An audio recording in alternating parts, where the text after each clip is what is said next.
It is not the scout who wins the battle, but the people, the army. But the scout, as experience shows, is not the last, but the first fighter in the chain of fighting advancing far ahead of the attacking rampart. He, the scout, helps not order. He helps above all a quick and deep mind, the ability to instantly comprehend completely unexpected information, to penetrate into the enemy's plan, to anticipate his steps, wrote Marshal of the Soviet Union Vasilevsky. Lieutenant Colonel Nikolai Alexeyevich Kuznetsov was awarded the Order of Suvorov, a degree for his initiative in the use of intelligence data, masterful, confident command of the regiment's units in the night battle with the forcing of 2 water obstacles on the move, taking possession of the enemy stronghold with the fewest losses. The same award was given to the battalion commander Major Stepan Trofimovich Orlov. Orders and medals were also awarded to a large group of regimental scouts, including scouts of a separate reconnaissance company of the 175th Rifle Division. Sergeant M. Povnov and Private Kitev, who were most distinguished in the reconnaissance near Blistorf, were awarded the Order of Glory, II degree. The second half of the day of April 18, 1945, was remembered to me one more bright display of courage and combat daring of our fighters. Comrade General, me Colonel Vladimir Denisovich Morozov, commander of the 207th Cannon Artillery Regiment of the 10th Cannon Brigade of the 6th Artillery Division of the RGK, who arrived at the observation post of the corps, addressed me. The situation is complicated. The rifle units and assault groups have penetrated into the enemy's defense between his strongholds and stone buildings. They are subjected to intense fire and continuous counterattacks. In such a situation, the fire of my cannoneers from closed positions is of little use. Let me repeat the maneuver of our fathers, artillerymen of the Civil War. Not maneuver. I didn't understand at once. My father told me that at the most intense moment of the battle, the Red artillerymen galloped into open firing positions and shot the enemy at point-blank range. Now we have all the targets scouted, we can risk it. The thing you say, Colonel, I could not refrain from praise. Go ahead, God of War. What I soon saw on the southeastern outskirts of Forstadt and Mekshavood exceeded all expectations. Under the cover of the houses, calculations rolled 152 guns into open firing positions and aptly struck at the enemy. The blow of our guns, by direct fire, stunned the Hitlerites. They trembled and ran under the onslaught of the attacked units. Involuntarily thought, history is inclined to repetitions. After all, it was a few south of these places 186 years ago, in the Battle of Kuniersdorf in 1759, Russian infantry and artillery won a brilliant victory over the Prussians. All participants of the battle were given medals with the words embossed on them, to the victor over the Prussians.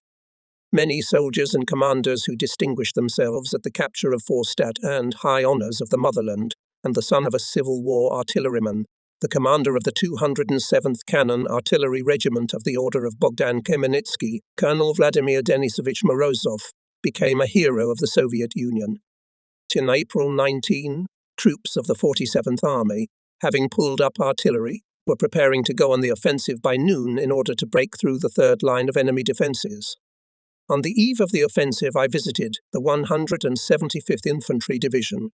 At the command post, Colonel Weidrigan, shining freshly shaved head, tired and pale from sleepless nights, happily twirled his long mustache. At his command post were the commander and deputy commander of the 334th Guards Heavy Self-Propelled Regiment from the reserve of the Supreme High Command.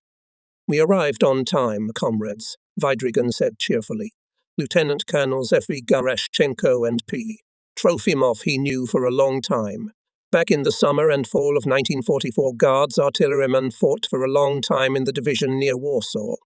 Since that time, a lot had changed. There was no longer in the division cheerful, energetic Chief of Staff Lieutenant Colonel Ivan Vasilievich Soloviev. He now commanded a neighboring division. The commander of one of the advanced regiments, Colonel A. Z. Verin, became Weidrigan's deputy. Shy, skinny, small stature, the head of Intelligence Division, Captain Ig Gazakevich, who on behalf of the commander often communicated with the artillerymen, transferred to the army headquarters. Hardly anyone imagined at the time that this outwardly modest and small-talking scout after the war to become a major Soviet writer. Many of the heroes of his works, living people, soldiers of the 175th Infantry Division. The conversation did not last long. The commander was interested in the availability of ammunition, fuel. He knew that the guards had recently received new vehicles behind the Oder, armed with 122mm guns, with long barrels, capable of penetrating the armor of any enemy tank, including the Tiger. The heavy tankers are kind people. With their equipment to fight, the devil himself is not afraid, said the colonel.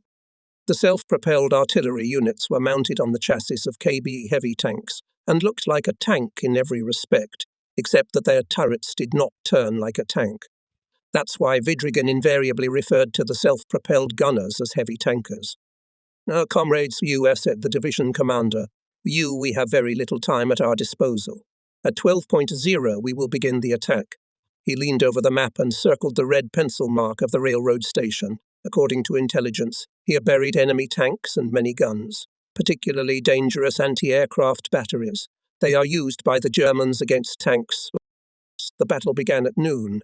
Our heavy artillery and bombers from the air for a long time processed the front edge of the enemy, who was still trying to hold on, having a favorable position. It was especially difficult to approach the enemy infantry. The attack was choked under the strongest rifle and machine gun and artillery and mortar fire. But here ours found a weakness of the enemy. On the right in the swampy bushes appeared self-propelled guns of Lieutenant Alexander Mezentsev. The infantry was following them. Now when you look at the headquarters map, it is clear why Marshal of the Soviet Union G.K. Zhukov gave a new order to the troops. The fact is that the greatest success on April 16 and 17 was achieved on the right flank of the strike group of the front in the offensive zone of the 47th and 3rd Shock Armies. The commander of the 1st Belarusian Front on April 18 changed the direction of their strikes. He ordered the 3rd and 5th Shock Armies and the 2nd Guards Tank Army to reach the northeastern outskirts of Berlin faster, and our 47th Army and the 9th Guards Tank Corps to strike in the direction of Gazelberg, Bayersdorf, Bernau-Schildow, Hermsdorf to start covering Berlin from the north and northwest.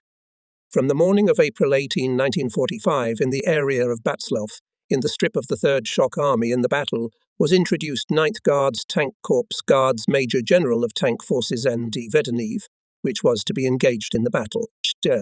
Vedenev, which, advancing in the direction of Batzlav, Hertzhorn, Sternbeck, Leuenberg, Schoenfeld, part of the forces passed in the strip of the neighbour on the left, 129th Rifle Corps of our 47th Army, and in cooperation with his units at 17.0 on April 19 broke through the 3rd strip of enemy defences in the area of Sternbeck. Using the success of the tankers, compounds of the 129th Infantry Corps by the end of April 19 approached the Markgraf Lake, cut into the enemy defence for more than 5 kilometres, continuing the offensive to the west.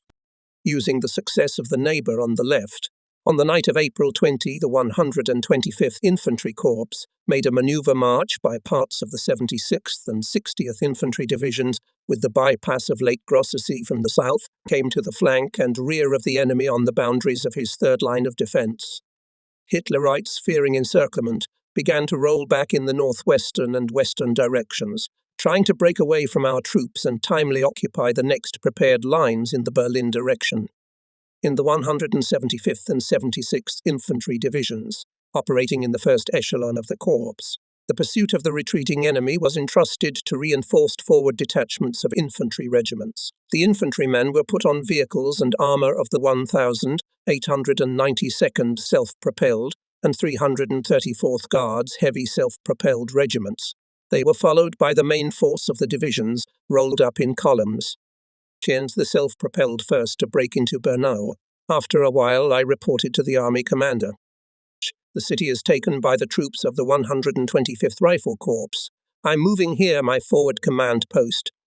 Being behind the Oder was coming more and more powerfully into its own. The sun shone through the smoke of the fires. But what the cosy suburbs of Berlin, built up with summer houses, mansions, palaces of the German Rich, and said the war left traces everywhere. Anti-tank piles, gaping craters, ruins of houses destroyed by bombing. In the basements, adapted as firing points, tons of ammunition, shells, packed shell boxes, machine guns, cannons, and everywhere the corpses of German soldiers. Fascists are fiercely defending. They cling to every settlement, every house. Still solid defences of the enemy is the terrain, abounding in a large number of rivers, artificial channels, which during the spring floods are natural impassable obstacles. But the enemy's lair is quite close. Passing through Brno, I saw at the crossroads of a wide highway a shriveled road sign with large German letters. Berlin. Lieutenant Sasha Solovyev, the commissar of the 334th Guards Heavy Self-Propelled Artillery Regiment, was busy nailing a pre-prepared piece of plywood on this post, on which was written in Russian, "On forward, comrades, to Berlin." The self-propelled gunners acted well. The head of the political department of the Corps told me about the feat of the commander of the 1,822nd Self-Propelled Artillery Regiment of the Red Banner, Major Leonid Semenovich Daniluk. On the southern outskirts of Brno, the units he commanded met fierce resistance from enemy anti-tank artillery and Fosniki. Being in the lead self-propelled unit, Major Daniluk took all enemy fire on himself. The self-propelled vehicle received a through hole. But despite this, the regiment commander, suppressing the Hitlerites' fire points, continued to entice his subordinates. It's about the unparalleled bravery of the major went legends. His exploits told about his combat awards. 3 orders of the Red Banner, the Order of Patriotic War to a degree. The Order of Lenin and the Gold Star of the Hero of the Soviet Union were added to them for the capture of Brno. The infantrymen were not lagging behind the artillerymen in valor, and they covered them with fire. In the battles for Brno in the 277th Rifle Regiment, the commanders of 3 rifle companies were wounded. The commander of the machine gun company, Senior Lieutenant Kudrat Safan, united the units under. By skillful tactical maneuver, he led them to the rear of the enemy and competently managed the battle, as a result of which up to 50 Hitlerites were destroyed, 5 firing points were suppressed, 5 self-propelled guns abandoned in panic were captured. Senior Lieutenant Kudrat Safan. For this battle, later I awarded the Order of the Red Banner. What wonderful command cadres were brought up by the Communist Party during the great patriotic, selfless love for the motherland aroused in peaceful Soviet people anger and hatred for the Nazi invaders, forced them to acquire professional military qualities to beat the hated enemy skillfully and mercilessly. It always pleased me that in the friendly family of commanders and political workers at the front, one could always meet representatives of many nationalities of our motherland. And now I told about the Belarusian, Regiment Commander L. Daniluk Qatar, Company Commander K. Safan. I would like to tell about the amazing fate of Uzbek Kerim Muradov, a teacher of national language and literature. At the last lesson, saying goodbye to the children before leaving for the front, Kerim. Our national heroes fought well to make us free and happy. Now we are free and our life is joyful. In order not to have our joy taken away from us by our enemies, we should fight 10 times better. When Muradov was saying goodbye to his father, old Murad said to him, "My son Kerim, your father was a laborer, bent his back on the rich and did not have enough bread and meat. Soviet power has made us prosperous and our life happy. Go kill the enemy. Let the enemy die and our happiness live."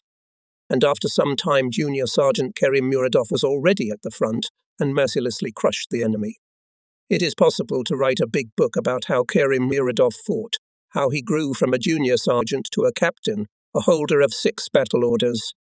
The day of April 20, 1945 remained in my memory marked not only by the capture of Brno, an important stronghold on the way to Berlin, but also by other pleasant events. In the morning on the height of 94.2 southwest of Bayersdorf, where at the forward command post I clarified the task of the corps compounds, the commander of the 30th Guards Cannon Artillery Prague Red Banner, Order of Kutuzov and Bogdan Kamenetsky Brigade, Guards Colonel Joseph Semyonovich Shigarev, drove up in a Willys. "Samraj General," he said, "the 1st Division of the 30th Guards Brigade under the command of Guards Major Zhukin is ready to give the first salvo on Berlin. So why stop, dear Joseph Semyonovich? Start beating the enemy in his lair. I congratulate you and all artillerymen on this historic event." That's the point, that it is historic. The Guards Colonel smiled broadly. The artillery commander of the front, Colonel General Kazakov, requires confirmation of the General Army Chief from the area of firing positions and the time of the fire raid on Berlin. They have everything exactly calibrated, confirmed the nearby commander of the Artillery Corps, Colonel Ayamikev. We can call the artillery commander of the front. I ordered the radio operator. Colonel General of Artillery Kazakov immediately responded. "Vasily Ivanovich." "Hello," I said. I am pleased to confirm the coordinates of firing positions of the Division of Guards Major Zhukin, which are in the combat order of the 125th Rifle Corps. Your subordinates are ready to open fire on Berlin. I pass the phone to Guards Colonel Zhigarev. At 8 o'clock on April 20, 1945, the Division of Guards Major A. Zhukin gave the first artillery salvo on Berlin. At 40, the 2nd Division of the 207th Cannon Artillery Regiment of the 10th Cannon Artillery Brigade of the 6th Breakthrough Artillery Division opened fire on the last citadel of Hitlerites. Batteries wrote new lines in the heroic history of Soviet artillery. I remember that at noon on April 20, on the outskirts of Brno, which had just been cleared of Hitlerites, I met with a group of correspondents of central newspapers, among whom was a representative of Red Star Lieutenant Colonel Pavel Troyanovsky. The first thing he asked where the Artillery Division of Guards Major Zhukin was. "You are late, comrade correspondents, you are late," I said then. "After all, today we gave the first salvo on Berlin, but I think the artillerymen from the 30th Guards Cannon Artillery Brigade are not far behind catch up." During the 5th day of the offensive, the compounds of the 125th Infantry Corps, with battles advanced 25 kilometers, and in cooperation with the 9th Guards Tank Corps and other compounds, created conditions for the successful capture of Berlin from the north. Returning to the Corps headquarters in the evening, I signed with satisfaction the combat order to the Corps compounds prepared by the Chief of Staff. During the night of April 21, 1945, advancing westward in the direction of Schenelin-die-Schildow-Franau to complete the coverage of Berlin from the north, with access to the area of Genningsdorf, with a move to force the Hohenzollern Canal, creating conditions for maneuver in the southwestern direction. In cooperation with the units of the 9th Guards Tank Corps to continue the offensive day and night, and not to give the enemy the opportunity to organize the defense on the new lines.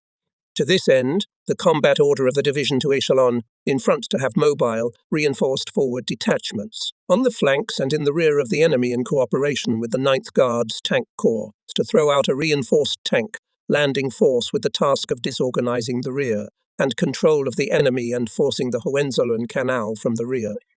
I thought that was all for today. We could rest for a couple of hours. It was a hard day. But the direct telephone with the commander was ringing on the table. "Andrei Matveyevich," came the voice of Franz Iosifovich Pehorovich, "we have some pleasant news for you. The Military Council of the 47th Army cordially congratulates you on the awarding of the rank of Lieutenant General. The rank of General has also been conferred on the commander of the 175th Infantry, Zakhar Petrovich Vidrigan." It was not a bad day. April 20, 1945, a bright event in the combat affairs of the 125th Rifle Corps was the next day's raid of the 282nd Rifle Regiment of the 175th Rifle Division, which acted as a troop on the armour of the 65th Guards Tank Brigade of the 9th Guards Tank Corps. It took place with the support of self-propelled artillery units. United in a powerful fist, all these units were solving one task. The sun had not yet risen. The morning fog was settling on the broken, mangled earth and burnt greenery. Dewdrops fluttered in its foliage. Birds chirped in the gardens. The morning chill refreshed the people. It was as if yesterday's bloody day had never happened.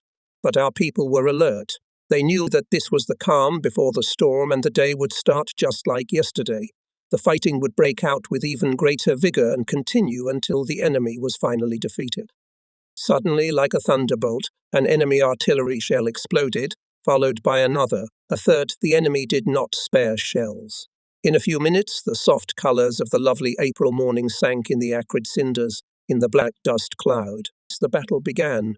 After the artillery preparation, the enemy tanks went into counterattack.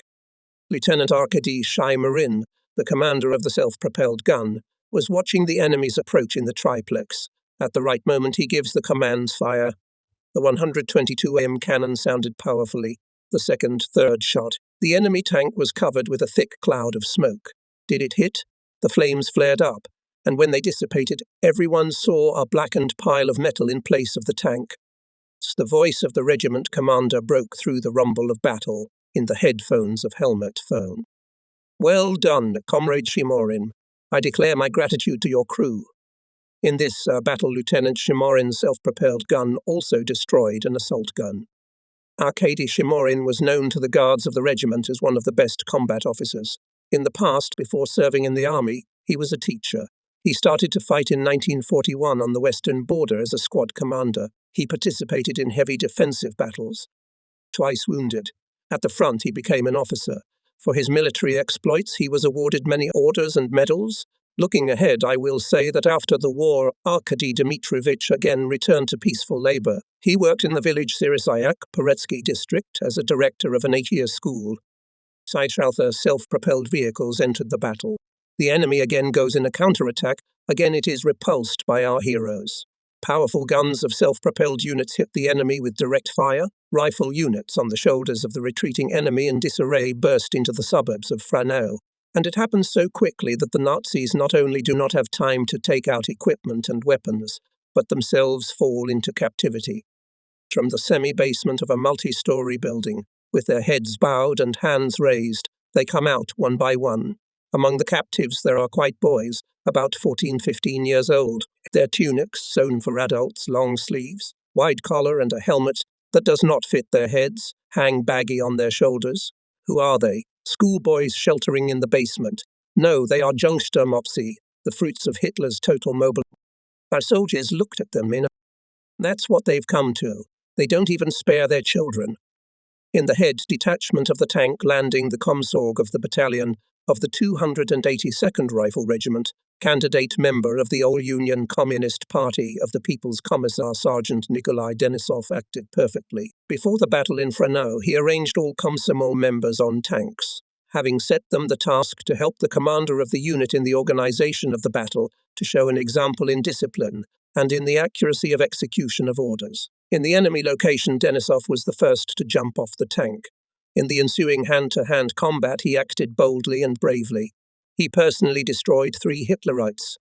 West of Brno, the enemy stubbornly defended the fortified Point Glinicky. The battalion commander, Senior Lieutenant Stepan Onoprienko, having quickly formed 2 groups of machine gunners, sappers, anti-tank rifles, bypassed the barricades built by Hitlerites from the flanks, struck from the rear, destroyed their defenders and took the stronghold without losses.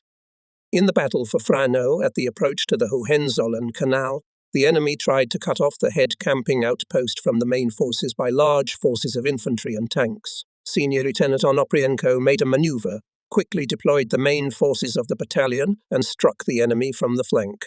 Destroyed 50 Hitlerites and took 40 prisoners. The battalion commander was awarded the Order of the Red Banner for his courage and combat skill.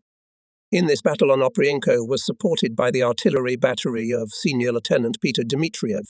Rolling out their guns under enemy fire, the battery suppressed 8 enemy fire points, thus clearing the way for the infantry. During the battle, Dmitriev was seriously wounded, but continued to direct the fire of the battery. We awarded him the Order of Bogdan Kamenetsky of the 111th degree after the victory. In the we can tell a lot about the interaction of artillery with infantry during the Berlin operation. Artillerymen not only beat the enemy perfectly, but also supported and accompanied the infantry in target. During the raid of the advanced detachment of the 175th Rifle Division, Zakhar Petrovich Vidrigan called me to the NP and told me such a case. At the turn of a suburban highway, artillerymen, self-propelled gunners and paratroopers met a German passenger car. The commander's self-propelled car also stopped. A German general accompanied by an officer and a soldier got out of the car, raised their hands in horror. It turned out that the Nazis got lost, returning from the rear to the front line. The general stood with his head down, suppressing fear and confusion. He tried to say something, but our commander, looking at him unkindly, ordered 2 machine gunners to escort the Hitlerites to the division headquarters. He himself jumped into the self-propelled vehicle and gave the command. Turn on the engines, keep the distance, and the German general and his escort under the guard of our machine gunners wandered dejectedly to the east. So, on April 19, our troops broke through the 3rd strip of defense of Berlin. By the end of April 21, the 3rd and 5th Shock Armies, as well as the 2nd Guards Tank Army, reached the northeastern outskirts of the German capital. The 9th Guards Tank Corps of the 2nd Guards Tank Army, together with units of our 47th Army, came to the River Havel, which is on the northwestern outskirts of the capital. Closely cooperating tankers and gunners began its forcing. Sections of the 1st Guards Tank and 8th Guards, Army also went to the outer defensive encirclement. By the end of the day on April 22, conditions were created to complete the encirclement and dissection of the entire Berlin group of the enemy. With what fury of the doomed fought Hitlerites, we can judge from the testimony of a captured Oberleutnant, a sailor, captured by our scouts on April 22 in the area of Blenkenfeld. He testified that a few days ago, he came to Berlin with the task of selecting an area for the accommodation of 1,500 sailors, who should arrive from the submarine base in Kiel for the defense of Berlin. The captured Oberleutnant also said that the Berlin Guard regiment was part of the capital's garrison. The regiment consists of 3 combat groups and a tank company. Each group has 3 companies, 2 rifle companies and 1 machine gun company, with 80-85 men in a company. In the tank company, 6 tanks and 10 self-propelled vehicles. On the first day of the battle west of Bernau, the regiment desperately resisted, but was defeated by the Russians, lost 70 of the personnel. Only 2 tanks and 4 self-propelled guns remained in the line. However, let's return to the offensive zone of our 125th Infantry Corps. Tank landing and advanced detachments of infantry divisions in the area of the corps breakthrough thoroughly disorganized the rear and control of the enemy troops. By 2 o'clock in the morning on April 22, 1945, they forced the Hohenzollern Channel and captured a bridgehead on its bank. The Corps headquarters was pleased with the message that they managed to save the railroad bridge, unsuccessfully blown up by Hitlerites in a hurry for crossing. Having thrown ropes, assault bridges between the blown-up spans, infantrymen and mortarmen successfully moved forward. A group of sappers consisting of Communist Senior Sergeant V. Moiseyev, Privates A. Kostelin and A. Bashagatov, clinging to the bridge deck, between the rails, Plastiki quickly moved towards the fire. The bullets and fragments from mines were whistling around. They had to extinguish the burning bridge with overcoats and trench coats. At that time, the group of capture, led by Sergeant G. Ivanov, rushed over the burning bridge to the opposite bank of the canal and began to cover the work of sappers on the bridge with fire from automatic rifles. Senior Lieutenant M. Kozhevnikov did not hesitate on the bridge, threw the whole company to the opposite bank, ordered to entrench. The company repulsed 2 counterattacks, having destroyed 15 Hitlerites and taken 10 prisoners. At that time, a group of sappers under the direction of the commander of the sapper company of the 95th Separate Sapper Battalion, Senior Lieutenant P.E. Okremenko, was already working on the bridge. The sappers demined the bridge. The fire was extinguished everywhere. He later served a good service for the artillery crossing. Captain Pavel Ivanovich Petrakov, commander of the 1st Rifle Battalion of the 277th Rifle Regiment, saved another crossing of the Hohenzollern Canal for our troops at the cost of his own life. I knew Petrakov well since the time of the battles on the Kursk Bulge. His battalion, which was usually in the first echelon of the division, repeatedly broke through the heavily fortified enemy defences. Forced Desna, Soch, Dieppe, Berezina, Stakehod, Western Bug, Vistula, Bzura. With battles, the battalion passed all Poland and Pomerania. Captain Petrakov's subordinates became real masters of close combat during the breakthrough of enemy defences, fighting in its depth, forcing water obstacles. They acted perfectly, and on the Oder, almost all of them received government awards. High awards of the motherland decorated the chest of the brave combatant. The Order of the Red Banner, the Patriotic War of AC and II degrees, the Red Star. On April 21, 1945, Captain Petrakov's battalion was advancing west of Bernau in the area of Molenbeek. The enemy resisted stubbornly, held a section of the railroad north of the platform Schildov-Bad Schnurwur. As always, and here showed the commanding skill of Captain Petrakov, the creative search and execution of such forms, techniques, maneuvers in close combat, with the help of which you can defeat the enemy, significantly superior in strength.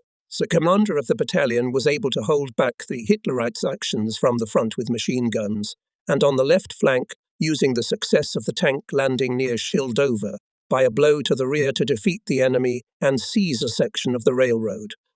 Using the confusion of the enemy, the battalion on his shoulders broke through to the Hohenzollern Canal, seeking to seize the bridge near Jenningsdorf.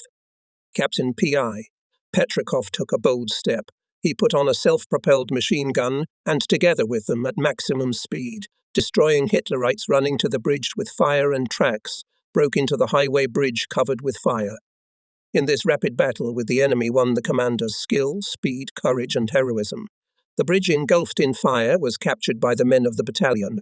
Scouts, sappers, infantrymen shooting down the fire that engulfed the bridge immediately began to repair it. Soon artillerymen began to successfully cross the bridge to the opposite bank of the canal, and Captain Petrikov's battalion was already chasing the Nazis farther and farther away.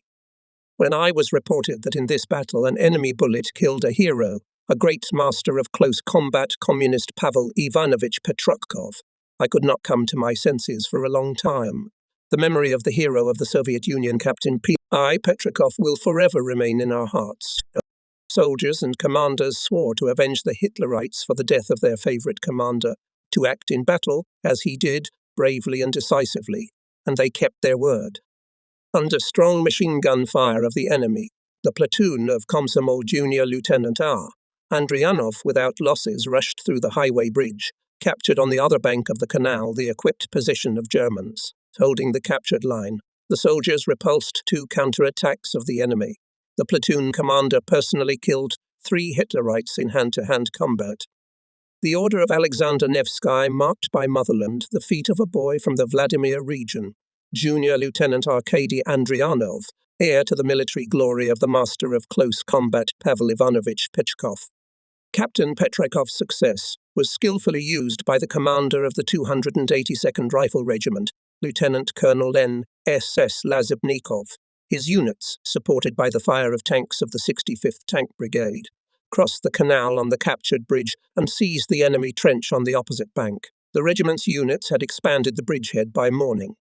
By evening began the mass forcing of the Hohenzollern Canal by regiments of the 175th and 76th Infantry Divisions. On the captured bridges, on boats, ferries, improvised means, our soldiers rushed to the opposite bank, rapidly seized bridgeheads under the hurricane fire of the enemy, and there was no force in the world that could stop them on the way to Berlin. Barely having overcome one water obstacle, regimental commanders urgently sent forward scouts. With the onset of darkness, a group of scouts of the 93rd Rifle Regiment, led by the assistant platoon commander, petty officer Ivan Smyslov, went in. They were tasked to scout the approaches and places most convenient for crossing the Mergraben Canal in the enemy's rear, as well as to capture a prisoner. The reconnaissance group managed to secretly penetrate through the enemy's fighting order and reach the water barrier. Several boats were found on the shore. The scouts got into them and crossed to the opposite bank of the Mergraben Canal. On the defense of the bank of the canal, the fascists mobilized the fire guard of the airfield. At the first shots and grenade bursts, these soldiers scattered and hid. Using the data received from the prisoners, the scouts went further to the rear of the enemy. At the crossroads, they set up an ambush. Here they captured several more prisoners. So, having accomplished the task, the scouts returned to the regiment, and at dawn a new challenge awaited them. Taking advantage of darkness and fog, more than a company of Hitlerites infiltrated into the area of the observation point of the 93rd Rifle Regiment. The scouts, raised on the alert, entered the battle. Here again Petty Officer Smyslov distinguished himself. Taking a captured German machine gun, the petty officer went up to the 3rd floor of the building and began to shoot the Nazis. The Germans tried to suppress the firing point. Officer Smyslov was wounded. He ran out of ammunition. Blood was pouring into his eyes. Having hastily bandaged his wound, Smyslov took a German automatic rifle in his hands and opened fire on Hitlerites. Their attack scouts not only successfully repulsed, but also 20 fascists were taken prisoner. The enemy assumed that after his night attack a lull would follow, which could be used to strengthen their positions. But the headquarters of the 93rd Rifle Regiment thought otherwise. The reconnaissance group led by Petty Officer Smyslov delivered valuable information. They gave enough grounds for a daring counterattack. It was carried out by a rifle battalion under the command of Senior Lieutenant Karasev. Experienced master of close combat Senior Lieutenant Karasev, previously awarded the Order of Alexander Nevsky, Patriotic War I degree and the Red Star for his military distinctions, and this time made a mature command decision.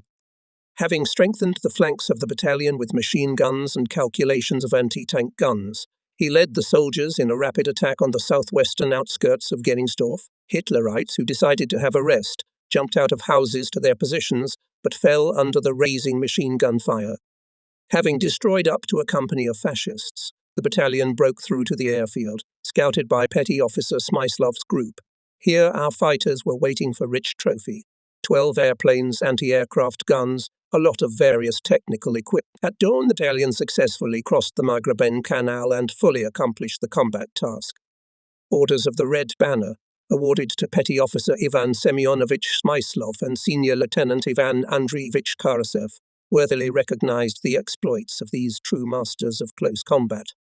As a result of the forcing of the Hohenzollern Canal near Henningsdorf and the capture of the bridgehead on the opposite bank by units of the 125th Rifle Corps in cooperation with the 33rd Guards Motorized Rifle Brigade of the 9th Guards Tank Corps, by the end of April 22, 1945, the right flank strike group of troops of the 1st Belarusian Front was able to develop a blow in a southern direction to Potsdam, in order to cover Berlin from the northwest to completely encircle the entire Berlin group of the enemy. With great joy and pride, the personnel of the 125th Rifle Corps met the order of the Supreme Commander-in-Chief from April 23, 1945, with the announcement of gratitude to the troops who broke through the heavily fortified, deeply echeloned German defense, covering Berlin from the east and advanced from 60 to 100 kilometers.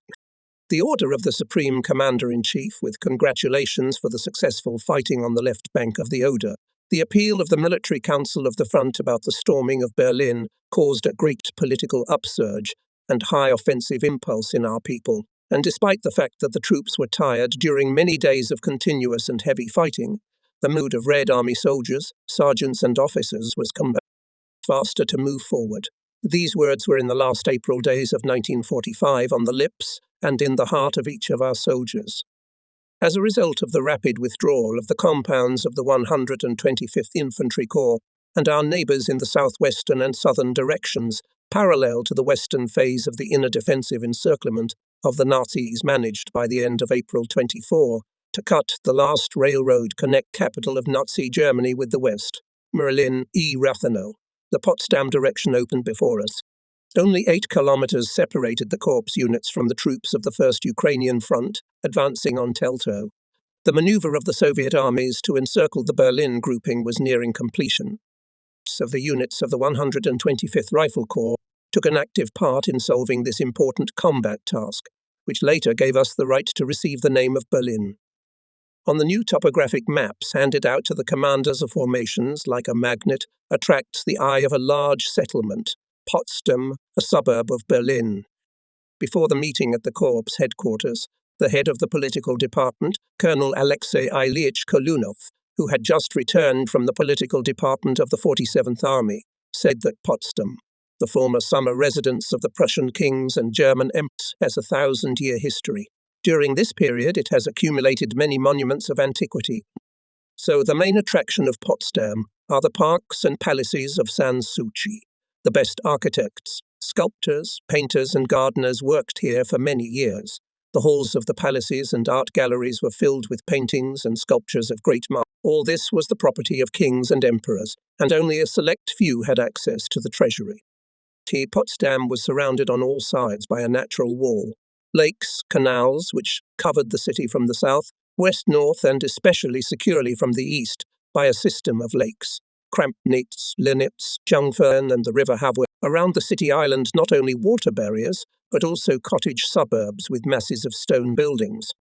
Sepchuraz Seine consisted of several formations. Among them was the division Friedrich Ludwig Jahn, had a large stock of weapons and ammunition. Lieutenant General Telegin, a member of the Military Council of the Front, and Lieutenant General Galajev, the head of the political department. Said Alexei Ilyich, addressing the audience, asked to pass on the order of Marshal of the Soviet Union. It is necessary to seize the city so that the world-famous historical treasures remained intact. Bearing in mind this demand of the commander of the 1st Belarusian Front, we began to plan combat operations based on the current situation.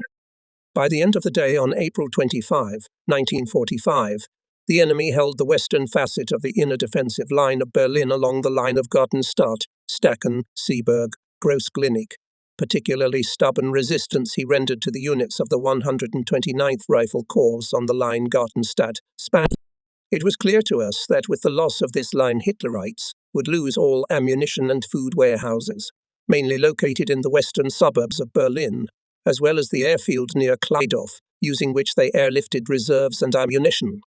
Holding the right bank of the Havel River, the enemy controlled a bridgehead, expecting to use it to break through the grouping surrounded in Berlin to the west. The 125th Infantry Corps, with all its forces, went to the nearest approaches to Potsdam, and the neighbour on the left, the 132nd Infantry Division of the 129th Infantry Corps, by the end of the day fought on the northwestern outskirts of Gartenstadt. The remaining formations of the 129th Infantry Corps were huddled in the area northeast of Span. The gap between the combat orders of the corps, by this time reached more than 10-12 kilometres, became threatening, allowed the enemy to strike at the rear of not only the 125th Infantry Corps, but also the 47th Army. It was required immediately, without suspending the offensive on Potsdam, to defeat the enemy, holding the western facet of the inner defensive line of Berlin on the boundary of Staaken, Seeberg, Groß-Glienicke, to deprive him of all bases, the only remaining airfield in Kladow and Bridgehead on the other side of the River Havel, thereby eliminating the possibility of a breakthrough of the enemy group surrounded in Berlin to the west. Having assessed the situation at 21.0 on April 25, 1945, I made a decision to continue demonstrative actions to force the channel's Zuyk Peretzer from the peninsula Newfoundland to Potsdam, the main preparation and forcing to make from east to west with the overcoming of Lake Jun. For the enemy it will be a surprise. Our troops mastering the eastern outskirts of Potsdam in the area of the castle Tsetzilienhof will be able to successfully capture and the centre of the city, throwing the enemy to its outskirts under the blows of our troops advancing from the northwest and south. Such a solution seemed the simplest, and, as further events showed, in the simplicity was its strength. To the head of the armoured forces of the Corps, Lieutenant Colonel A. Edelchikov tasked to transfer a motorised battalion of floating vehicles to force parts of the 175th Infantry Division of Lake Jungfern. The 45th year is not the 41st. Not 3 hours later, as Lieutenant Colonel Dolshikov reported that the 175th Infantry Division arrived in the 286th Motorised Battalion of Floating Vehicles, called General Vidrigan, asked which regiment he entrusted to force the Jungfern. 282nd Rifle, Mew replied. I gave the command to train properly. After all, the infantry is more accustomed to improvised means than to amphibians. Do you know, Zakhar Petrovich, how from French translates Sanssouci, the name of the park where we are to land? Vidrigan, who did not like puzzles, hummed unhappily into the telephone receiver and probably began to tweak his moustache at that moment. Sanssouci, I came to his rescue, means no worries. Well, yes, the general's bass growled indignantly. Who else has no worries but us? The commander of the 175th really had enough worries. Units of the 282nd Rifle Regiment practiced landing, exit, and forcing Lake Jungfern on amphibious vehicles. Particular attention was paid to the clarification of combat operations on the opposite shore of the lake. Caught on the shore, do not stop. To develop a rapid attack. The throw of each squad, calculation, platoon, company should be realized. Each unit of the first echelon on the terrain are given landmarks: castle, palace, Katkasilienhof, garrison, church. Unit commanders together with artillerymen and specialists of engineer-sapper service. Thoroughly on individual elements practiced interaction on the boundaries, targets and time. Each target was comprehensively studied. The artillerymen sought every opportunity to exclude targets of historical value from the firing zone. Ammunition was brought in advance. All troop movements, their concentration were carefully camouflaged. In the area of the demonstrative forcing of the canal on the peninsula Newfoundland, in the direction of Ned's, in the afternoon of April 26, and on the night of April 27, was made with relative camouflage, enhanced preparation of parts of the 16th Infantry Division for combat operations in the direction of Potsdam. In the offensive line of the 60th Infantry Division, the enemy was defending on a previously prepared line, the northwestern outskirts of Groß-Glienicke, providing our troops with strong fire resistance. The main forces of the Potsdam garrison of Hitlerites, as a result of active, brave and decisive actions of our neighbours, were concentrated on covering the outskirts, the suburbs of Potsdam from the south, west and north. In these directions there were heavy battles. Our neighbours advancing on Potsdam from the northwest, the 328th Infantry Division of Colonel I.G. Pavlovsky, and parts of the 9th Guards Tank Corps Major General of Tank Forces N.D. Vedeniv, their neighbours, advancing on Potsdam from the northwest. The 328th Infantry Division of Colonel I.G. Pavlovsky and parts of the 9th Guards Tank Corps of Major General of Tank Forces D. Deniev. Their active actions bound the enemy in the area of Grub-Bornitz. From the south, from the area of Teltow to Potsdam, moved Guards Tank Brigade.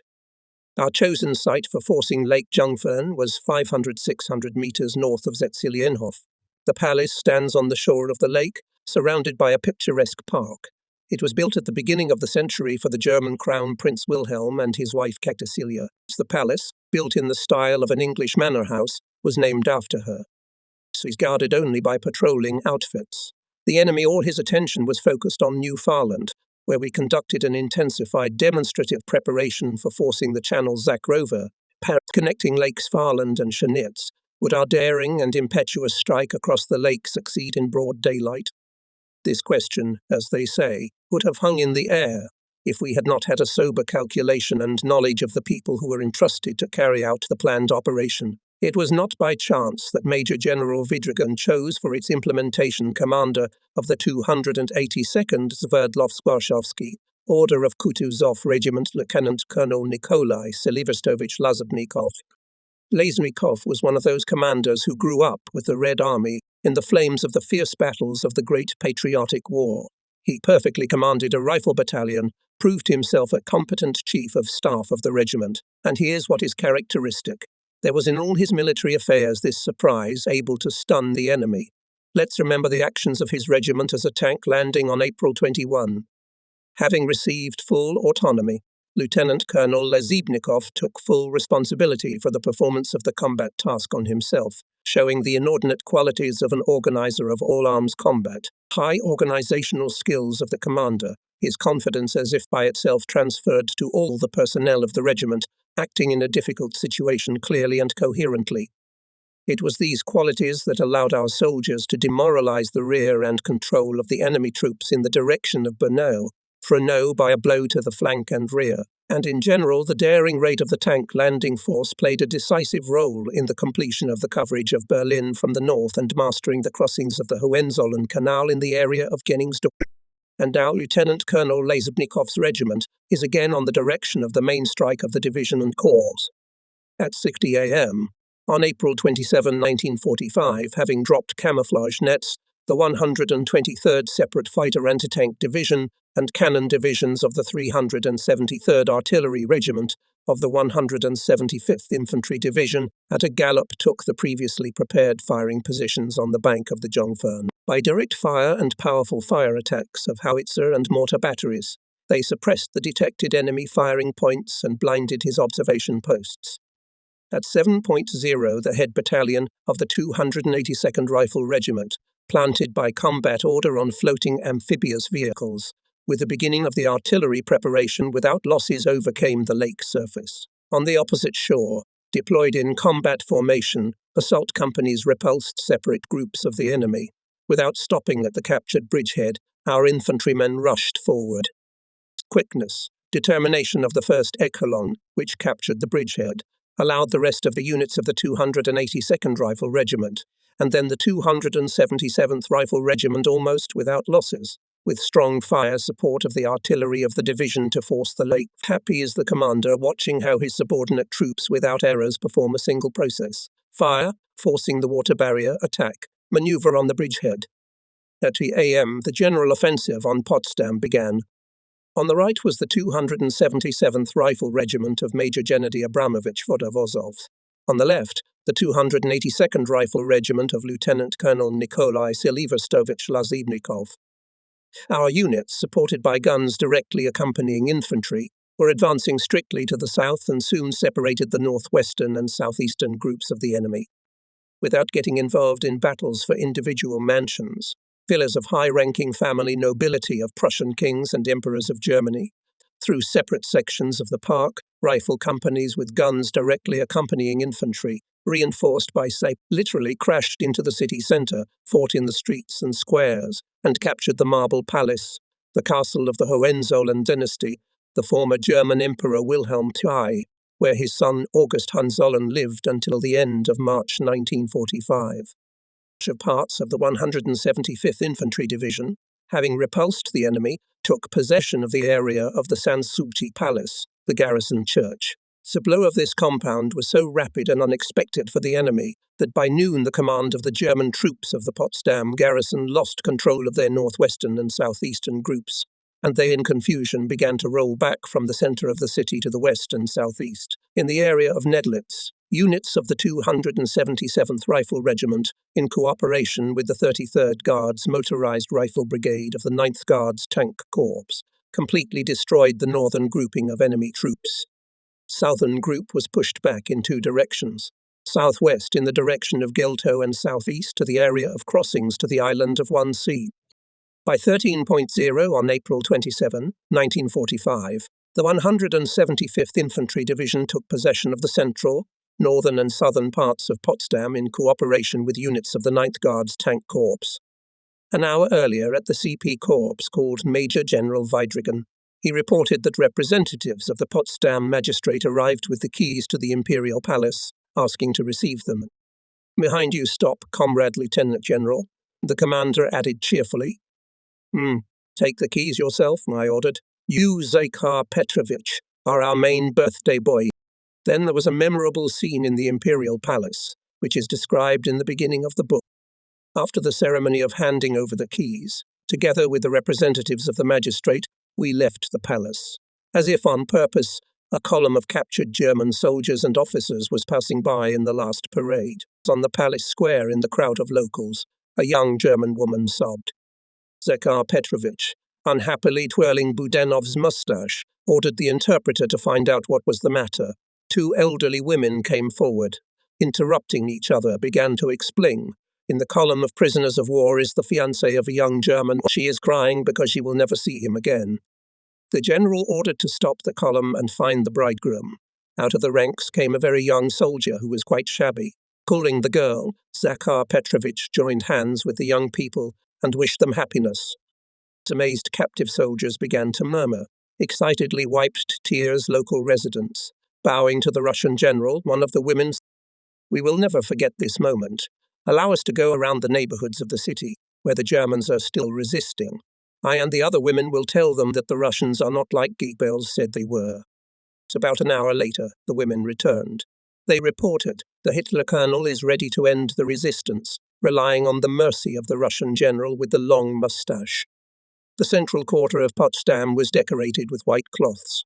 Colonel A.Z. Verin, deputy commander of the 175th Rifle Division, appointed the first Soviet commandant of the city, went there with a group of machine gunners.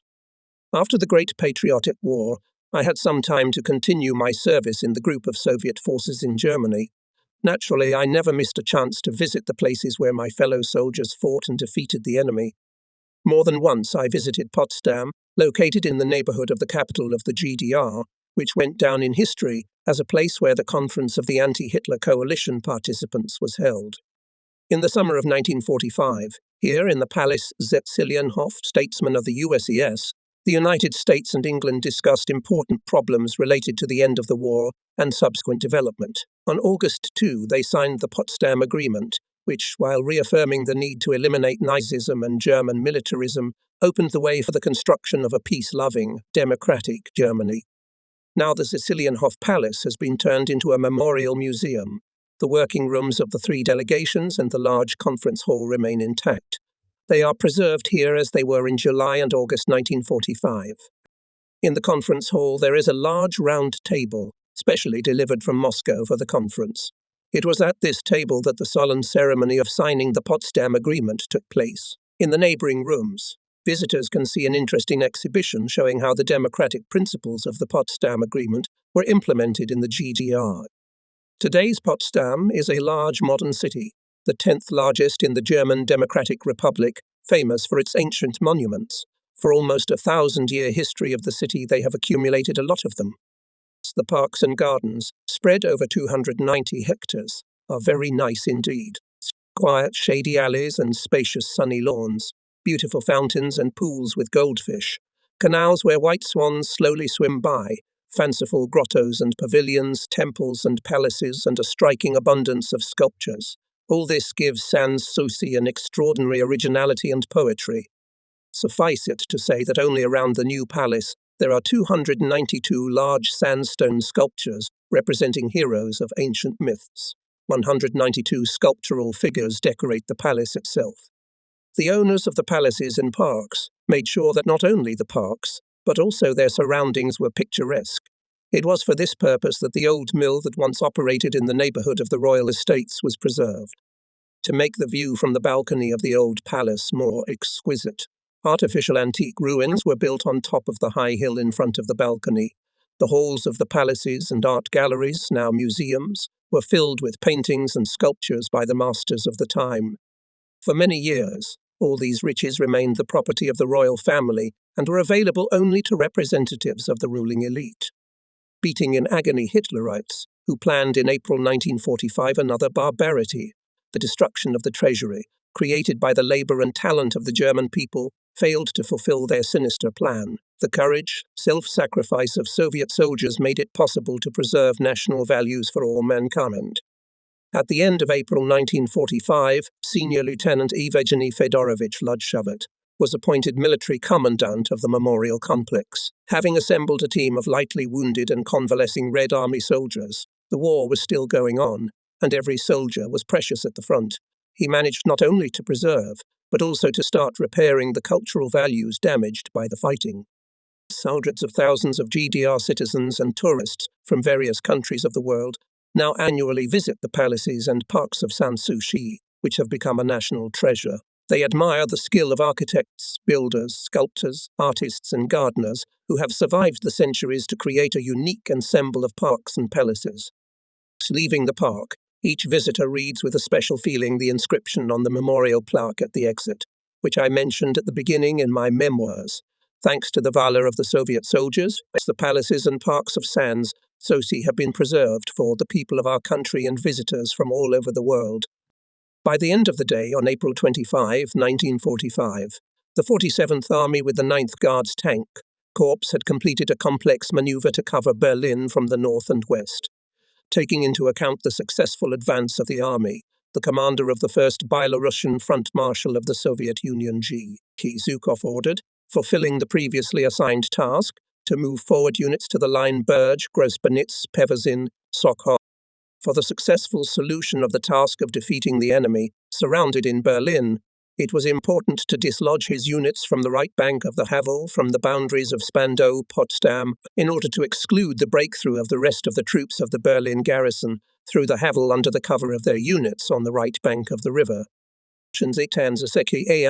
After regrouping, the 125th Infantry Corps resumed the offensive to break through the western facet of the inner defensive Berlin encirclement, with fighting advanced along the shore of Lake Zagroversy, and events were developing rapidly. General jubilation swept the soldiers and commanders when the troops learned that at noon northwest of Potsdam, in the area of Ketzin, there was a connection of the 2nd Guards Tank Army and our 47th Army of the 1st Belarusian Front with the 4th Tank Army of the 1st Ukrainian Front. The Soviet troops had encircled Berlin. On the one hand, not to give the opportunity to break through to the besieged Berlin army of General Wenck, which as the last saviour called for help Hitler. On the other hand, to completely block the besieged Berlin garrison for the final defeat. The events of the last days of the war are scheduled by military historians by hours and minutes. It is possible to tell in the same sequence about the combat actions of the 125th Rifle Corps. To the share of its soldiers and commanders fell the most honourable task to fight on the hottest frontiers of the final stage of the Great Patriotic War. In the book The Last Assault, prepared by the Institute of Military History of the Ministry of Defense of the USSR, there is such an assessment of the actions of our corps. The most important result of the fighting on April 26 was the dismemberment of the entire encircled grouping in the Berlin area into two isolated parts, a large one surrounded in the city itself, and a smaller one surrounded in the area of Wannsee Island, Potsdam. This isolation was achieved as a result of the 125th Rifle Corps to the River Havel from the west in the area of Gatov, and the 7th Guards Tank Corps to this river from the east in the area west of Heerstrasse.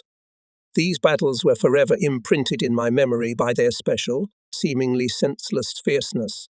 The leaden blizzard of the war that continued to rage on the threshold of the great victory tore our comrades in arms out of our ranks, and the bitterness of their loss in the midst of the lush spring, when the green leaves burst to the sun even on the ashes, will remain forever.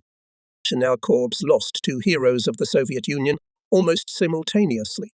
My Deputy Major General Ivan Vasilievich Davidov and the artillery commander Colonel Nikolai Alexandrovich Mike. During the Civil War, they, ordinary fighters of the revolution, became communists, forever linked their fate with the Red Army, honestly, to the last beat of their hearts, fulfilled their soldierly duty to the motherland. New fighters took the place of the fallen communist heroes. Many of them still have party tickets next to their hearts, wherein the line time of joining the party date, April 1945. Only for this month, the head of the political department of the 175th Rifle Division, Lieutenant Colonel C.V. Borchkov, personally handed 60 party tickets and candidate cards to soldiers and commanders. The best of the best found their place in the ranks of the party of Lenin in the days of the battle for Berlin. After one of the battles, I had the opportunity to visit the party meeting in the 373rd Artillery Regiment. The matter of accepting Nikolai Maximovich Kalotilin, a candidate for membership in the All-Union Communist Party of People's Party, was heard. Speakers spoke very briefly. "Everyone remembers yesterday," said the Chief of Communications Division Captain Petrenko. "The gunners had to work hard under continuous artillery and mortar fire. Communication worked reliably. Wire Kalotilin under enemy fire eliminated 54 wire breaks. 54. We have Kalotilin in the division, knows everyone. And no wonder, he's been in the regiment since December 1942. The awards speak about how he fought. The Order of Glory of the II degree, medals for bravery, for combat merits, for new combat deeds presented to the Order of Glory II degree. I believe Kalotilin will be a worthy communist," summed up the Chief of Staff of the division, Captain Gerasimov. When the communists unanimously voted in favor of accepting Sergeant Kalotilin as a candidate for membership in the All-Union Communist Party of the People's Commissariat of Communism, I asked, "Why have you not joined the party before? Nikolai Maximovich, after all, you have been fighting for a long time and well. Your awards speak about it." Awards did not appear at once. Said the lieutenant embarrassedly. "Our party commander, Lieutenant Shemzukov, gave me a thought about party membership a long time ago, but I thought it was too early, and now our division is in the heat of the moment. So I think it's time." That's how steel hardens, in the thick of it. In these days, from the testimonies of Hitler's prisoners, which the Army Scouts supplied the Corps headquarters with in abundance, the picture of political and moral decomposition of the enemy troops became more and more clear, like spring snow. The last hopes of Hitlerites for salvation, for new weapons promised as a panacea from defeat by the rulers of the Third Reich, were melting away. After the war, I learned that on April 27, General Krebs, at a meeting with Hitler, was forced to admit that there is no news from the army of Wenck, and the situation in Berlin is critical. The soldiers of our corps also made a lot of effort to create this situation. In the area of the airfield in Gatow, converging blow of the 60th and 76th Infantry Division managed to encircle a large group of the enemy. Our troops also contributed to blocking the garrison of the city of Spandau. For sensible people in Germany, the pointlessness of further armed struggle was becoming increasingly clear. As I have already said, every day Hitler's army was decaying more and more. Desertion became mass. Discipline and, consequently, the management of troops fell sharply. Long columns of prisoners of war appeared on the roads leading to our rear. When it comes to prisoners of war, I always remember a curious case that happened to the chief of the topographical service of the corps, Major L.K. Rojdestemsky. On the night of April 29, I ordered him in the area of encirclement of the enemy grouping at the airfield in Gatov to clarify the true position of our forward units in the 60th Infantry Division. Major went to the front line accompanied by a machine gunner and, as they say, disappeared into the water. By morning, the corps headquarters became worried. They started calling the 60th Rifle Division, but no one there had seen our major and no one knew anything about him. At dawn, I was raised out of bed by an alarming call from the division commander, Colonel G.S. Salvation. "To my forward observation post follows a car with a white flag," reported the colonel. "Clearly see the Soviet and German officers in it." "Where would our officer in Gatova?" I pondered. ordered not to open fire. The car to let in the fighting order of the division. After a while again called Ivanov, said he was passing the phone to the parliamentarian. Saying Major Roshdestensky reports. Came the voice of the missing corps topographer. All night negotiated with the German command, Comrade Lieutenant General. A group of officers headed by the general and 2,000 soldiers with them have agreed to surrender. The whole garrison? I asked incredulously. That's right. The entire garrison of the town and the airfield. Weapons have already laid down. They are lined up in column, waiting for your instructions. Set the station as stars. If they are already lined up, let them wait. Put Ivanov on the phone. I'll give him orders to meet and escort them to our rear. What happened? At night, Roshdestensky on the front line of the 60th Rifle Division came across a large group of enemy scouts and was surrounded by them. The major was not confused. In excellent German, he imperiously ordered to escort him, a Red Army parliamentarian, to the head of the garrison. Having started a forced performance, Roshdestensky played it masterfully to the end. Hitlerites were conquered by his firmness and ultimatum from the Red Army command demanding unconditional surrender. To be fair, it should be said that our propagandists had already done a very good job on the decomposition of the garrison with the help of loudspeaker installations. In addition, the same night, the head of the political department of the 76th Rifle Division, Lieutenant Colonel Dolgopolov, sent to the commandant of the encircled garrison a group of German soldiers with an offer to surrender as prisoners. Therefore, the appearance in the camp of the enemy as a parliamentarian officer of the Corps headquarters in all respects looked logical for the sometimes overly rational Germans. No less curious than the beginning was the ending of this story for the chief of the topographical service. I ordered that Major Roshdestensky urgently come to me.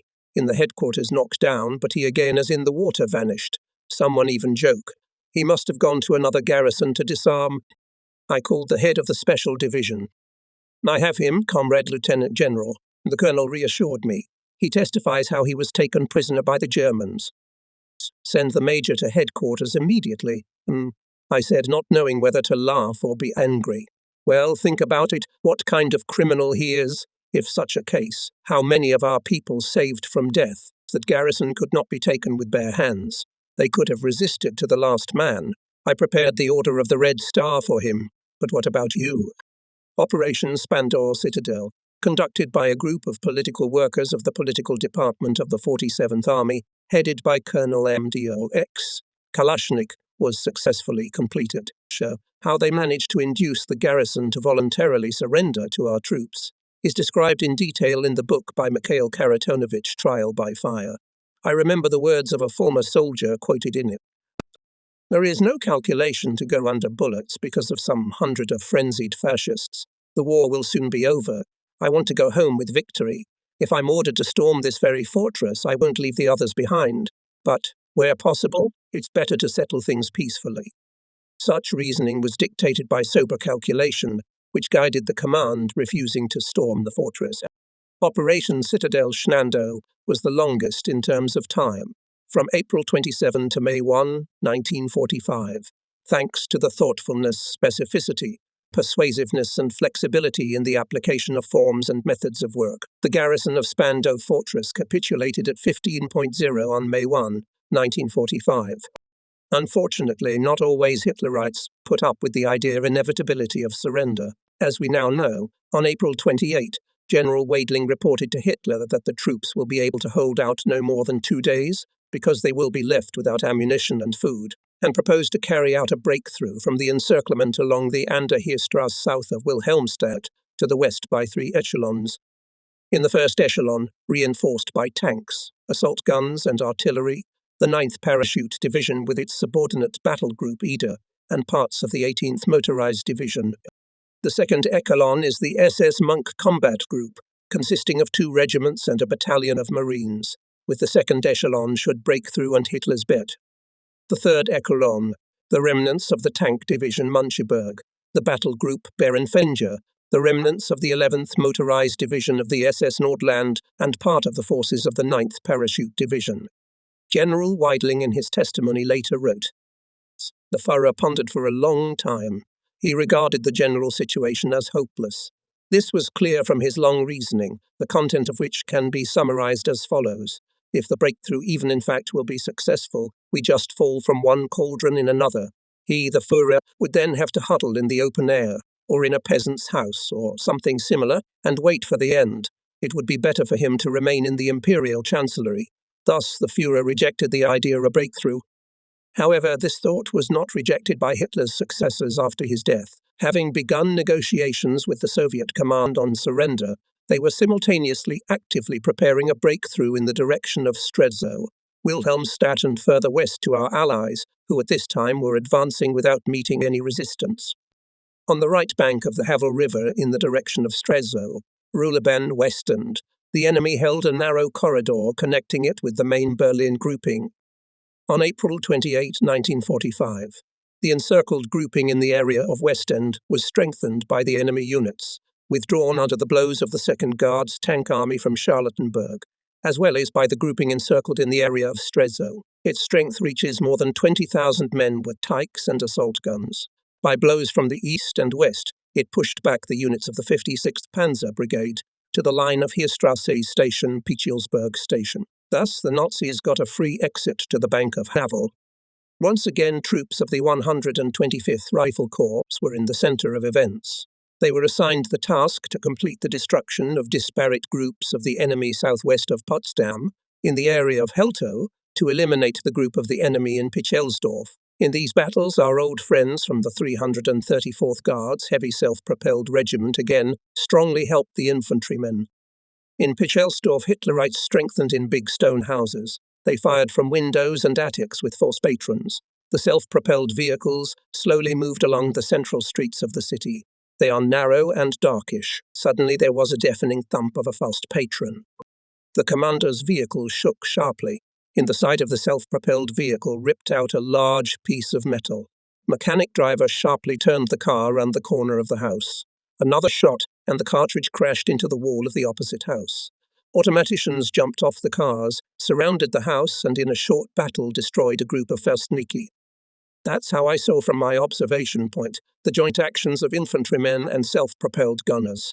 And here appeared an old acquaintance, the commander of the regiment, Guards Lieutenant Colonel Fyodor Geraschenko. He began to ask me with surprise why today. On May 1, by order of the commander, the regiment again goes to Berlin on the same places where it had attacked the day before. Somehow it turns out inconvenient. Comrade General, we are rumbling back, said Geraschenko. This is a front with inverted flanks, or, as they used to say at the exercises, a multi-layered pie. I concretized the task to the self-propelled gunners and in farewell warned. Look, guardsmen, don't fail. Marshal Zhukov is watching the operation. Do not want to surrender to Hitler's coddlers, who remained in the surrounded Berlin. They are rushing to the west. We will long remember this May Day, wiping sweaty forehead with the back of his palm, said Geraschenko.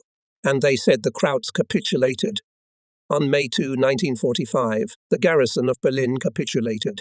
But Hitlerites in their dying hours made one more attempt to escape retribution. At dawn on May 2, 1945, on the defense of the right flank units of the 132nd Infantry Division and left flank units of the 76th Infantry Division, two strong groups of the enemy struck. The first numbering more than 17,000 men with tanks and self-propelled guns, using the highway bridge over the River Havel and a bridgehead on the left bank of the river in the area northeast of Pichelsdorf. After a short but powerful artillery preparation broke through the junction of the 216th Infantry Regiment of the 76th Infantry Division and the 712th Infantry Regiment of the 132nd Infantry Division. Having wedged into our stretched defense front, the Nazis moved southwest toward Seeberg.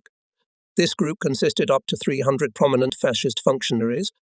The second group, numbering up to 30,000 soldiers and officers with tanks and assault guns, from the morning of May 2, 1945, broke through in the area of the railway bridge, south of the island part of Spandau, and cut into the defense of the 498th and 605th Rifle Regiments of the 132nd Rifle Division, having the task to reach the areas of Falkensee, Lager Deberitz, and subsequently break through to the LB. Occupying the defense on a wide front, the 132nd and 76th Infantry Divisions, separated by Hitlerite units, which had cut into their combat orders, fought hard with the enemy grouping, acted independently, bravely and decisively, striving to destroy the enemy's manpower and equipment. I would like to tell briefly about how bravely our people fought with 40,000 group of Hitlerites who tried to break through from Berlin on May 2, 1945, south of Spandau, when after the artillery preparation the German troops, with a huge avalanche with tanks in front, moved to the breakthrough. Our crews of self-propelled artillery units and infantry did not tremble, but, lying low, waited for the command to open fire. No more than a kilometre, 800, 700, 600 metres, already clearly distinguishable cars, guns, soldiers and officers. Lieutenant A. Startov, a Leningrad resident, was the first to open fire on the lead tank, followed by other saw guns. The head tank stood up. Starshov commands. Another shell. More. The crews of Lieutenants Orlov, Soblyakov, Gremov and others entered the battle. The German tank Tiger, on which the Nazis had once pinned so much hope, burst into flames and exploded with such force that everything around shook. The German infantry is scattering. Fighting is transferred to the forests and bushes and continues until night, and under the cover of darkness fascists again rush from the capital to the west. On foot, on cars and trucks, they filled the roads near Berlin. In the darkness it is difficult to distinguish between their own and strangers. Therefore, our command set up light signals to indicate their vehicles, armoured personnel carriers and tanks. The subordinates of Guards Lieutenant Colonel Goroshchenko acted well, having received the task to saddle the roads. Here comes a passenger car without lights. Guards Lieutenant Ivan Bokharov observes it in the open hatch of the self-propelled vehicle, gives the established in these days the signal with rockets. The driver of the car does not react to the signal, increases speed. The lieutenant repeats the signal, the car rushes on. Then he orders to send a 122mm shell after it, which literally turns the car around. It turns out that Nazi officers were riding in it. Guards lieutenant in these battles hit 2 tanks and 2 guns. In the regiment loved cheerful 20-year-old Lieutenant Ivan Bokharov, and his officer friends called him simply Vanya. He won this love by his military deeds. I remembered the forest edge near the Vistula, illuminated by the slanting rays of the setting sun. The regiment was camping. In the smoke of the camp kitchens was smelling. Noisy conversations and laughter could be heard. In the depths of the forest a harmonica was singing merrily. On the flat turret of the self-propelled vehicle a young lieutenant with bright blue eyes was tap-dancing with his heels. Who is it? The soldiers wondered. A small-sized sergeant in a tank helmet and oiled turtleneck answered. The new commander of the self-propelled unit. What a dancer! We've never seen such a one. They say he's an artist. An artist is an artist, but how will he lead the self-propelled vehicle into battle? I heard someone's voice behind me. Some time passed. In the winter of 1945, the regiment fought for several days in Poland for the liberation of the town of Schneidermühl. The advance of our infantry was hindered by a German armoured self-propelled artillery units, covered by bushes, stood in ambush at night. When the armoured train was advancing along the railroad line, our self-propelled guns suddenly struck from 122mm cannons. The armoured train was burned. I was told that in this battle the crew under the command of Ivan Alexeyevich Bokharov distinguished themselves. And in the Berlin operation the lieutenant showed courage and bravery more than once. For his military exploits Bokharov was awarded 3 battle orders and many medals. Before the war he graduated from the Shibuksari Theatre School. He worked in the theatre. At the front this man of purely peaceful specialty became a fearless warrior. The great patriotic war Bokharov began as a Red Army soldier, finished as an officer. After the war he returned to his favourite work, worked as an... From the morning of May 2 the battle was going on, continuously for a whole day. During the second half of the day, on May 2, 1945, and on the night of May 3, parts of the 132nd Infantry Division in cooperation with the 93rd Infantry Regiment of the 76th Infantry Division, bypassing from the north and southwest cut off the German group of breakthrough routes in the northwest direction to Falchen. Greatly acted in these battles artillery. In the evening of May 2, I visited the 80th Artillery Red Banner Regiment, commanded by Lieutenant Colonel Spiridon Dmitrievich Postolako.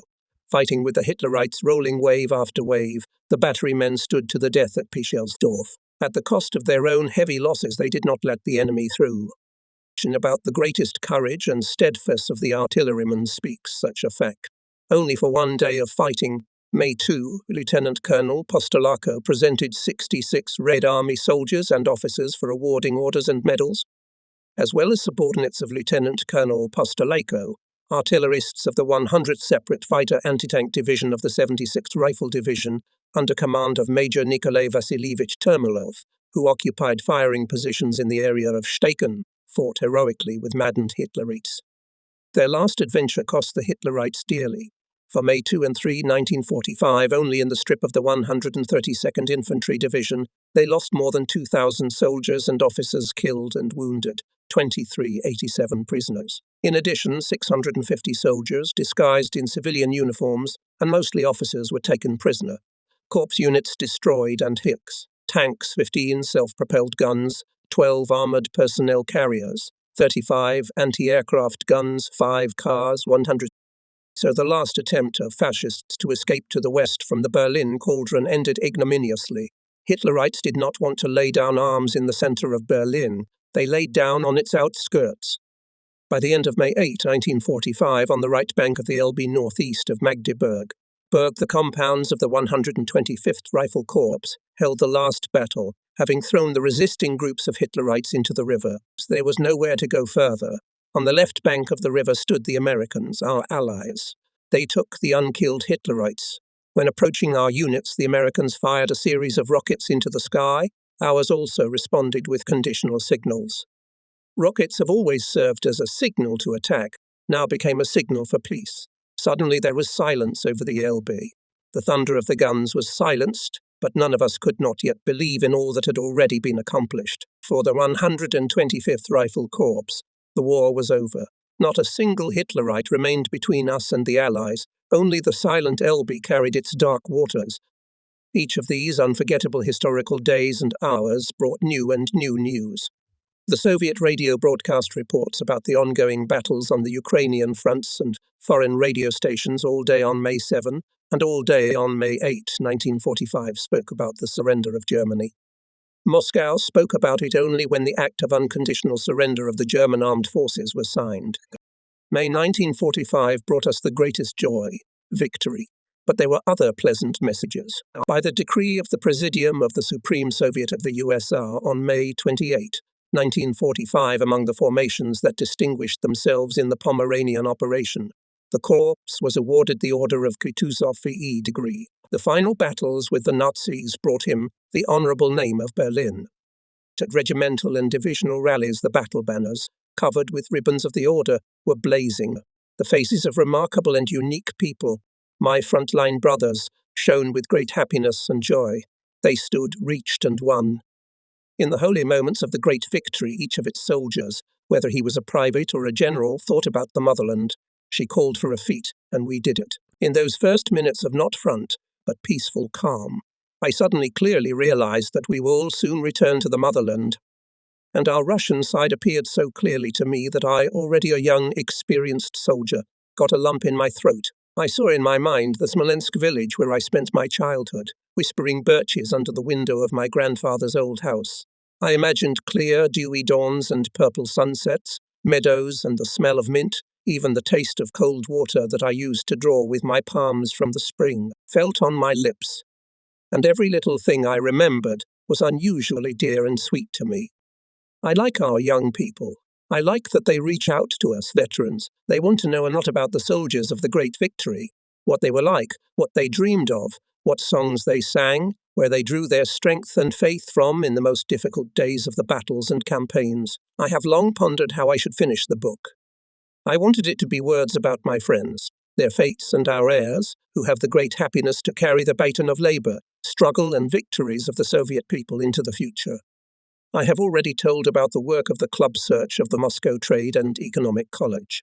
For many years, the Pathfinders have been following the road of national feat, long and painstakingly search for combat awards not handed for various reasons to the frontline soldiers. About the last New Year's Eve party dedicated to the 40th anniversary of the Battle of Moscow, where I presented orders to fellow soldiers, told Pravda in the Material D, Novoplansky, much and well written about the frontline soldiers. I thought that I could not think of a better epilogue. New Year's Eve party was held on Leninsky Prospect, in the House of Culture of the Institute of Steel and Alloys. here in the neighborhood was formed in 1941, the 1st Division of the People's Militia of the Lenin district of Moscow. It began its combat journey near Serpukhov, and then became the 60th Rifle Division of the Sevsko-Varshavskaya Red Banner, Order of Suvorov. And this traditional meeting was held by the Veterans Council of this division together with Komsomol trekkers. Young men and women met the frontline soldiers with music and flowers. On the stage invited the former commander of the gun Stanislav Korneyevich Sadovnikov.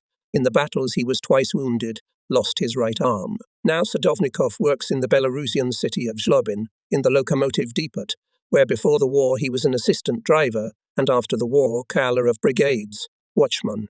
His wife works in the same depot. His youngest son is studying at a military school. The old soldier, a war invalid, was awarded the Order of the Red Banner, which he was awarded in February 45th year. Immediately 2 orders, Patriotic War I degree and the Red Star, were then awarded to Nikita Vasilievich Sadamov, formerly a soldier of the 57th Guards Cav Polk. More than 20 inquiries were sent by pathfinders to Ryazan and Penza regions, looking for Nikita Vasilievich. They managed to find out that he was born in the village of Alexievka, Penza region. We found his relatives. They reported that for more than 30 years, the honored warrior worked as a carpenter on the capital's construction sites. 2 front awards also received the former commander of department Ivan Pavlovich Lunin, mechanic of Serpukhov motorcycle factory. At the walls of his native city he fought in December of the 41st. In the Moscow region he was seriously wounded and did not know that he was awarded the Medal for Bravery. After returning to the line, again difficult fights, again wounded, and when the order about rewarding with the Order of the Patriotic War of I degree came out, Ivan Pavlovich was in hospital. Together with him, the Medal for is received, and the former scout of the 1,283rd Regiment Fyodor Semenovich Ryabchenko, on the document on his awarding stamped deceased. The soldier was severely wounded in the head, but survived. Pathfinders found Ryabchenko in Chernigov BU. With special attention, listened to the story about the fate of the former battalion commander of the 1,281st Rifle Regiment, Georgy Efimvich Ogorodnikov. In the spring of the 44th near Kovel, he and a tank landing party broke into the enemy positions. In a cruel battle, our paratroopers inflicted great damage to the enemy, but the tank where Ogorodnikov was, Hitlerites hit and set on fire. The commander continued to fire from the burning tank, and the news of his heroic death spread throughout the regiment. Order of Patriotic War of the I degree Ogorodnikov was awarded posthumously. Relatives received a funeral. Pathfinders began to look for his family to present them with this award. But from the village of Syshevki, Smolensk district, Altai region, Georgy Efimovich himself responded. He remembers how he jumped out of the tank in a burning overcoat, how he rushed into hand-to-hand combat. After heavy wounds, he woke up in the hospital. For a long time, speech, hearing, and memory did not return, but he survived, recovered, and worked as a chauffeur for 23 years. Now he is retired. He did not know about the order and expressed regret that he would not be able to come to the meeting with his comrades in arms in Hors. It was decided that Ogorodnikov would be awarded the order by the District Military Enlistment Office. But as the comrades in arms remember well the brave combatant, the Council of Veterans and staff of Pathfinders planned to show Georgy Efimovich at least on the screen. The workers of the Novosibirsk studio of documentary films responded and brought the tape. The light goes out in the hall. Over the stage, where the award ceremony takes place, distant Syshevka, the house of the former commander, his wife Elena Ivanovna, still working in the state farm, Georgy Efimovich himself, hotly telling about his last battle. I was not burned, not burned. The hall applauds amicably. And then the presiding officer announces. However, Georgy Efimovich is here in the hall. Please, Georgy Efimovich. There is, it turns out, a miraculous force that can lift an old soldier from his seat, and he goes thousands of kilometers away to see those with whom he fought for the motherland, despising death. Not without the help of comrades steps to the stage tall man of about 60 years in a new suit, and he is instantly recognized. His comrade in arms rushed to him, hugged him, kissed him. The strict order is broken. Arrived from Khakassia, the former commander of the Mortar Battery 1,283rd Rifle Regiment G. Soryotin comes to the microphone and reads his poems. Live such a combatant in the world that was posthumously awarded, and he walks on the planet as if reborn. That was how this New Year's Eve evening was, where orders were awarded to the old soldiers, defenders of the motherland, who will never be forgotten. The story of Nikolai Nikiforovich Yermak, a Red Army soldier, scout of the 135th Rifle Regiment, made a deep impression on all present, young and old. Komsomol members learned about Yermak from a publication in Pravda in September of this year. The newspaper criticized the disrespectful, bureaucratic attitude to the disabled war veteran, and the Pathfinders, who worked in the card index of the decorated, decided to check whether the invalid has front awards, whether he received them, what was found out and then confirmed by the check. Shortly before the end of the war, a group of scouts, having fulfilled a combat mission, was returning to the unit. Nikolai Yermak, who was in front, ran into an enemy mine. He lost an arm and a leg and miraculously survived. The fearless scout, who distinguished himself in many battles, was awarded the Order of Patriotic War of the I degree. Only now, 36 years later, he, a resident of the village of Ratishtsy, Brest region, was awarded this award. Mikhail Savalevich Sevchenko, a former platoon commander of the 261st Guards Rifle Regiment, a worker of the Uglegorsk commercial seaport in the Sakhalin region, came from the other side of the country to attend the festive evening. He was solemnly awarded the Order of the Patriotic War of the II degree. The Order of the Red Star was awarded to Konstantin Konstantinovich Konov, a former battalion commissar, now an oil engineer, Ivan Mikhailovich Molodoik, a former squad leader, now a mechanic of a motor depot in Voronezh, Georgy Ivanovich Parshe, a former Red Army man of the anti-tank gun platoon of the 1283rd Rifle Regiment, now a repair mechanic in Commission, Volgograd region, Viktor Egorovich Titov, a former platoon commander of the 1281st Rifle Regiment, now a civil engineer. It is necessary to tell that the majority of veterans of war to whom the front awards were given are still in labor. The fate of the former machine gunner Senior Sergeant Nikolai Ivanovich Sintsov is characteristic. Soon after the war, he came to Solikamsk, entered the plant as an apprentice turner, and has been working at the same enterprise for more than 30 years. He graduated from the Polytechnic Institute, became an engineer, and now he is the chief mechanic of the plant. He was awarded the Order of Glory of I degree. The Third Order of Glory was awarded to Gavril Yakovlevich Laukin, a former fighter of a separate intelligence company. He received the Order of Glory AI and II degree in 45th, and now it turned out that in 43rd he was also awarded the Order of EI degree, Orders of the Patriotic War, which were awarded to the squad commander Ivan Ivanovich Bogdanov and platoon commander Vyacheslav Vladimirovich Ushanov, were handed over to their families. The audience warmly welcomed the activists of the club search Natalia Shugai, Alexei Zakrevsky, Marina Muravyeva, Nelia Obedkova, Olga Karandayeva, Svetlana Smetankina, and others. They also thanked executive committees, military committees, Komsomol committees, teachers, letter carriers, all those who helped the long, difficult search. Komsomol members escorted each veteran to the train, airplanes. Pathfinders of the Moscow Technical School have already managed to specify addresses of 307 awarded frontline soldiers who have not received the orders and medals. Of them, 96 live and are well. They are being awarded, and many have already been awarded. The gala evening on New Year's Eve is a gift not only to veterans frontline soldiers of one division, it is a gift to all. It is a convincing reminder that the Soviet soldiers who defended the motherland in the most difficult of wars will never be forgotten.